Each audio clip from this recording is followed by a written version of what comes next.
आज के वीडियो में जानेंगे जो एनपी के स्प्रे वाला होता है, अर्थात जो सोलबल एनपीके होता है, जिसका हम अपनी फसल पर स्प्रे करते हैं, वो कितने प्रकार का होता है और उसमें कितना दम है, अर्थात किसमें कितना दम है। तो ये देखेंगे और अपनी फसलों के अनुसार, समय के अनुसार उस पर स्प्रे के बारे में जानेंगे। उन पर जो स्प्रे हम करेंगे वो आवश्यकता अनुसार करेंगे, समय के अनुसार करेंगे, क्योंकि दोस्तों इन सभी प्रकार के एनपीके में काफ़ी अंतर होता है। सबसे पहले बात करते हैं हम एनपीके 19-19-19 या एनपीके 20-20-20। हम दोनों में कोई सा भी कर सकते हैं। इनमें दोनों में लगभग समान होता है, 1% का अंतर होता है, लेकिन इसमें नाइट्रोजन 19% होती है, फास्फोरस 19% होती है और पोटेशियम भी 19% होती है। इसी प्रकार 20% वाला है 20-20-20, उसमें नाइट्रोजन 20% होती है, फास्फोरस 20% होती है और जो पोटेशियम होता है वो भी 20% होता है। अर्थात ये तीनों तत्व समान मात्रा में होते हैं। और जहाँ हमें आवश्यकता होती है कि हमारा जो वेजिटेटिव ग्रोथ हो वो भी होनी चाहिए, हमारे पौधे की जड़ों का विकास भी होना चाहिए, पौधे का विकास भी होना चाहिए, पौधे की मोटाई बढ़नी चाहिए, तो ऐसी जगह पर हम इसका स्प्रे कर सकते हैं। अर्थात जो पौधे की शुरुआती अवस्था है, जब वेजिटेटिव ग्रोथ होती है, उस समय हमें इसका प्रयोग करना चाहिए। अब बात आती है एनपीके 0-52-34। इसमें जो नाइट्रोजन होता है वो 0 होता है, अर्थात बिल्कुल नहीं होता। फास्फोरस होता है 52% होता है और इसमें जो पोटेशियम होता है वो 34% होता है।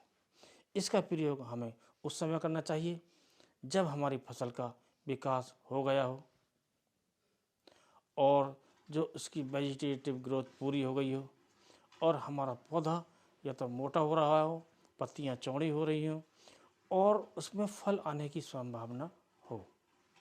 चाहे वो कोई सी फसल हो, उसमें फल आने वाले हों, तो हमें इसका प्रयोग करना चाहिए, क्योंकि जो फास्फोरस होती है इससे हमारी जो जड़ों का विकास होता है, पौधे का विकास होता है, और जिसमें जो पोटेशियम होता है अर्थात पोटाश जो होती है, उससे फलों का साइज बढ़ता है, फलों की संख्या बढ़ती है, इससे हमें ये फ़ायदा होता है। तो इसका जो प्रयोग है, जो हमारी फसलें होती हैं, इसमें हमें मध्य में करना चाहिए, अर्थात जब हमारी फसल वेजिटेटिव ग्रोथ करके आगे बढ़ गई होती हैं, परिपक्व अवस्था में नहीं आती हैं, अर्थात बीज की जो अवस्था होती है, उसमें हमें इसका प्रयोग करना चाहिए। अब दोस्तों बात करते हैं जो एनपीके 0-0-50 होता है। इसमें होता है नाइट्रोजन 0%, फास्फोरस 0% और पोटास होता है 50%। अर्थात इसमें नाइट्रोजन बिल्कुल नहीं होता, फास्फोरस बिल्कुल नहीं होता, इसमें केवल पोटास होता है, पोटेशियम होता है, जिसका प्रयोग हमें फलों का साइज बढ़ाने के लिए करना होता है, चमक बढ़ाने के लिए करना होता है, पौधे को बीमारी से लड़ने की क्षमता प्रदान करने वाला होता है और फल की भी चमक बढ़ती है, साइज बढ़ता है।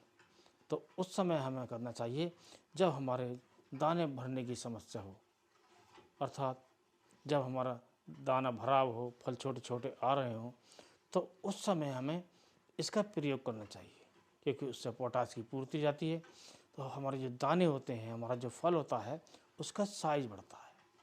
तो हम आवश्यकता अनुसार इन तीनों में से किसी का भी प्रयोग कर सकते हैं, जैसी आवश्यकता हो उसी के अनुसार प्रयोग करें।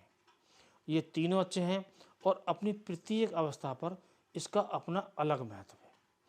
एनपीके 19-19-19 का अलग महत्व है, एनपीके 0-52-34 का अलग महत्व है, एनपीके 0-0-50 का अलग महत्व है। तो समय के अनुसार आप प्रयोग करें जैसी आवश्यकता हो। अब बात करते हैं मात्रा की।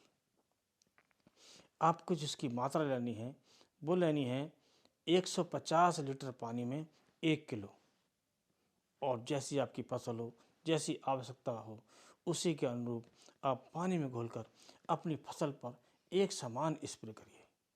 यदि आप इसका स्प्रे करते हैं तो आपको जो लाभ मिलता है वो काफ़ी चौंकाने वाला मिलता है, अर्थात ज़्यादा मिलता है।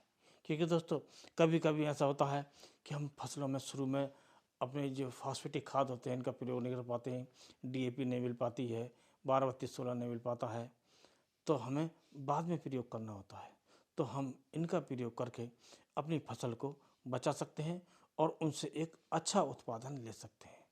तो आज का वीडियो कैसा लगा? यदि पसंद आया हो तो वीडियो को लाइक कीजिए, चैनल को सब्सक्राइब कीजिए और वीडियो को अपने किसान दोस्तों में शेयर कर दीजिए।